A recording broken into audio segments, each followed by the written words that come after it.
بسم اللہ الرحمن الرحیم۔ السلام علیکم۔ جو میرے چینل پر نیو ہیں وہ جلدی سے چینل کو سبسکرائب کر لیجئے اور بیل کے آئیکن کو پریس کرنا ہرگز مت بھولیے گا، یہ نہ ہو کہ آپ سے کوئی دلچسپ کہانی مس ہو جائے۔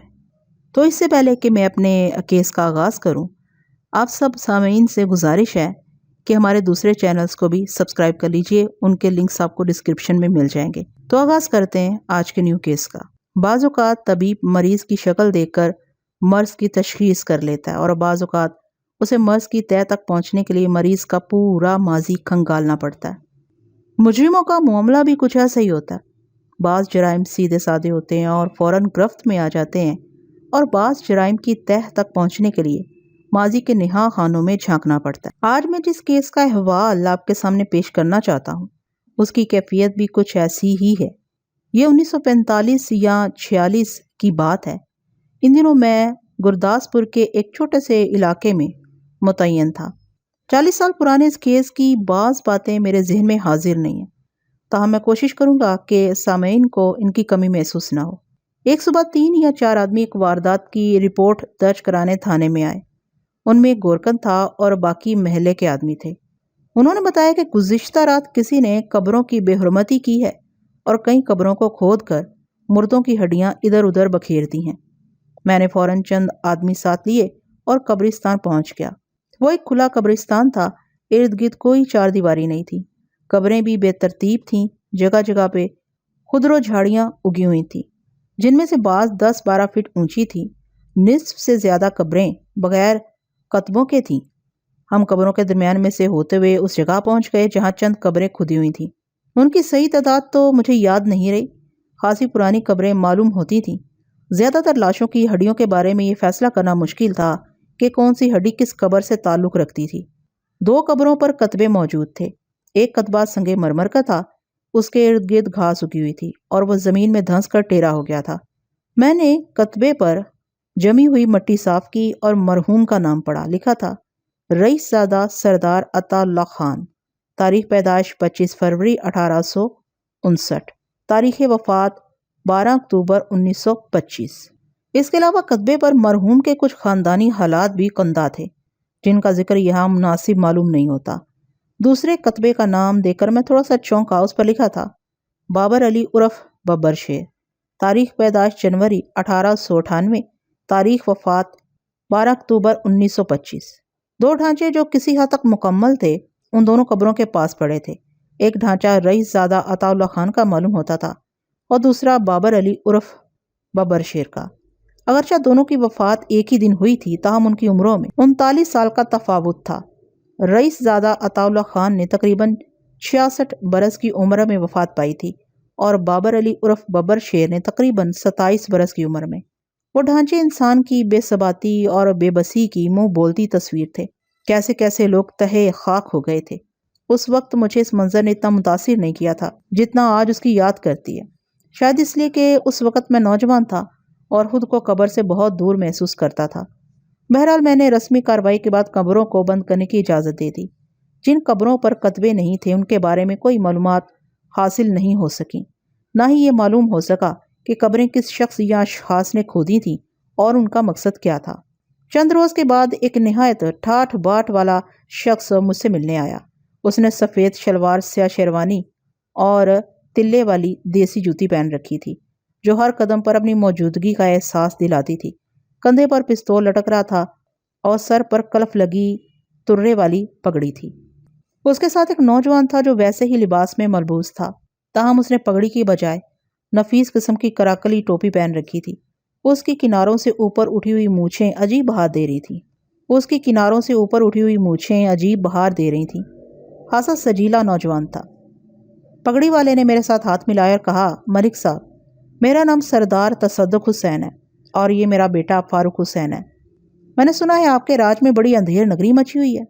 آپ نے غلط سنا ہے سردار صاحب، میں نے کہا، اس ملک میں انگریزوں کا راج ہے، میں تو حکومت کی مشنری کا بہت معمولی سا پرزہ ہوں۔ پھر میں نے طنزیہ لہجے میں کہا، معلوم ہوتا ہے کہ آپ کی جاگیر میں ڈاکہ پڑ گیا۔ فاروق حسین سینہ پھلا کر بولا، ہم اپنی جاگیر کی حفاظت کرنا خوب جانتے ہیں، کوئی مائی کلال ہماری جاگیر کی طرف میلی آنکھ سے نہیں دیکھ سکتا۔ میں نے اس کی لاف زنی کا مزید نمونہ دیکھنے کے لیے کہا، ہاں تو پھر یقیناً تمہارے مزارعین نے بغاوت کر دی ہوگی۔ اس نے تنزیہ کہا لگایا۔ واہ ملک صاحب، واہ کیسی بات کی ہے آپ نے۔ ہم ان کمینوں کو جوتی کے نیچے رکھتے ہیں، وہ ہمارے سامنے آنکھ بھی اونچی نہیں کر سکتے۔ کبھی ہماری جاگیر پر تشریف لائیں اور اپنی آنکھوں سے ہماری شان و شوکت کا نظارہ کریں۔ ضرورت پڑی تو ضرور آؤں گا، ویسے آپ کی شان و شوکت کا اندازہ تو باتوں سے ہی ہو گیا۔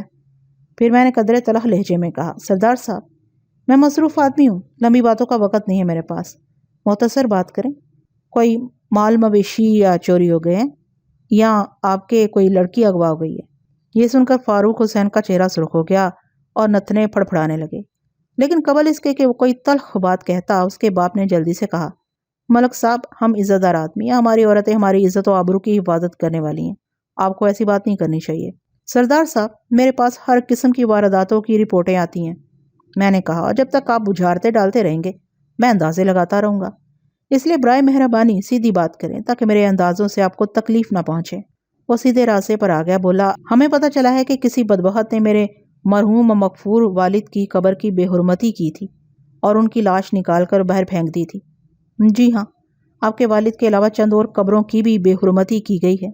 فاروق حسین نے میری بات کاٹی، ہمیں دوسروں کی قبروں سے کوئی واسطہ نہیں ہے۔ میں نے اسے تیز نظروں سے گھورا اور کہا، جس بدبخت نے یہ حرکت کی ہے وہ بھی ایسے ہی نظریات کا آدمی معلوم ہوتا ہے، اسے بھی اپنے دادا کی قبر کے سوا کسی کی قبر کی پرواہ نہیں معلوم ہوتی۔ اس نے لمحہ بھر کے لیے آنکھیں نیچی کر لیں۔ میں نے بات جاری رکھتے ہوئے کہا، برخودار، انسان کو ہر مرنے والے کا احترام کرنا چاہیے، چاہے وہ اپنا ہو یا پرایا۔ سردار تصدق میری تائید کرتا ہوا بولا، جی ہاں آپ صحیح فرماتے ہیں، سب مرنے والوں کی عزت کرنی چاہیے۔ سردار صاحب قبرستان میں جو منظر میں نے دیکھا تھا وہ ابھی تک میرے ذہن میں نقش ہے۔ چند قبروں کی ہڈیاں سوکھی ہوئی لکڑیوں کی طرح قبر کے پاس بکھری پڑی تھی۔ کسی ہڈی پر یہ نہیں لکھا تھا کہ یہ کسی امیر العمرہ کی ہڈی ہے اور یہ کسی فقیر الفقراء کی ہڈی ہے۔ سردار تصدق حسین پریشانی سے بولا، یہ تو بڑی بری خبر ہے، انہیں دوبارہ دفن کیسے کیا گیا؟ یعنی یہ اندازہ کیسے لگایا گیا کہ کون سی ہڈی کس قبر کی تھی؟ لوگوں نے اندازے سے ہڈیوں کو مختلف قبروں میں دفن کر دیا۔ آپ کے والد کا نام کیا تھا؟ رئیس زادہ سردار عطا اللہ خان۔ میرا خیال ہے کہ آپ کے والد کا ڈھانچہ کسی قدر مکمل حالت میں تھا۔ اپنے والد کی لاش کے بارے میں لفظ ڈھانچہ سن کر اس کے چہرے کی عجیب کیفیت ہو گئی۔ میں نے اس کے نوجوان بیٹے کی طرف دیکھتے ہوئے کہا، معلوم ہوتا ہے تم لوگوں کو اپنی جاگیر کی دیکھ بھال سے فرصت نہیں تھی، اتنا وقت بھی نہیں ملتا تھا کہ اس شخص کی قبر ہی ٹھیک کرا دیں جو یہ جاگیر تم لوگوں کو تحفے میں دے گیا ہے۔ آپ ٹھیک کہتے ہیں، جاگیر کی دیکھ بھال سے واقعی فرصت نہیں ملتی۔ فاروق حسین نے کہا، ایسی بات بھی نہیں ہے، میں ابھی پچھلے سال ہی قبرستان میں گیا تھا۔ بہرحال یہ تم لوگوں کا خاندانی مسئلہ ہے۔ میں نے کہا، ویسے یہ صرف آپ ہی کی مجبوری نہیں ہے، ہم سب کی مجبوری ہے، ہم مرنے والوں کو بہت جلد بھول جاتے ہیں۔ آپ ہمیں یہ بتائیں کہ قبریں کھودنے والوں کا کچھ پتہ چلا یا نہیں؟ ہم نے رپورٹ لکھ لی ہے، میں نے کہا، اور تفتیش کر رہے ہیں، لیکن ابھی تک کوئی سراغ نہیں ملا۔ آپ کے خیال میں اس کارروائی کا سبب کیا ہو سکتا ہے؟ کوئی خاندانی دشمنی یا محض تحریبی کارروائی؟ خاندانی دشمنی بھی ڈھنگ سے کی جاتی ہے، سردار تصدق حسین نے کہا۔ 20 سال پرانی قبر سے کسی کو کیا دشمنی ہو سکتی ہے؟ دشمنی تو زندہ انسانوں سے کی جاتی ہے۔ جب آپ کے والد کی وفات ہوئی تو اس وقت آپ یقیناً جوان ہوں گے۔ ان کی وفات سے پہلے یا بعد میں کوئی قابل ذکر واقعہ تو پیش نہیں آیا تھا؟ وہ تامل کرتے ہوئے بولا، میں ان دنوں باہر گیا ہوا تھا، مجھے 15 روز بعد والد صاحب کی وفات کی خبر ملی تھی۔ جب میں یہاں پہنچا تو کفن دفن سب کچھ ہو چکا تھا۔ 1925 میں ڈاک و تار کا سلسلہ اتنا تیز رفتار نہیں تھا جتنا آج ہے۔ باہر سے آپ کی کیا مراد ہے؟ میں نے پوچھا کہ آپ ہندوستان سے باہر گئے ہوئے تھے یا کسی دوسرے شہر میں تھے؟ اس نے جواب دینے میں دوبارہ تأمل کیا، پھر بولا، تھا تو میں ہندوستان میں ہی، لیکن سفر میں تھا۔ یہاں گاؤں میں کسی کے پاس میرا پتہ موجود نہیں تھا۔ میں نے اندازہ لگایا کہ وہ بیٹے کی موجودگی میں کھل کر بات کرنے سے کترا رہا تھا۔ میں نے پوچھا، آپ کتنے بہن بھائی ہیں؟ 3، اس نے جواب دیا۔ میرے علاوہ 2 بہنیں ہیں۔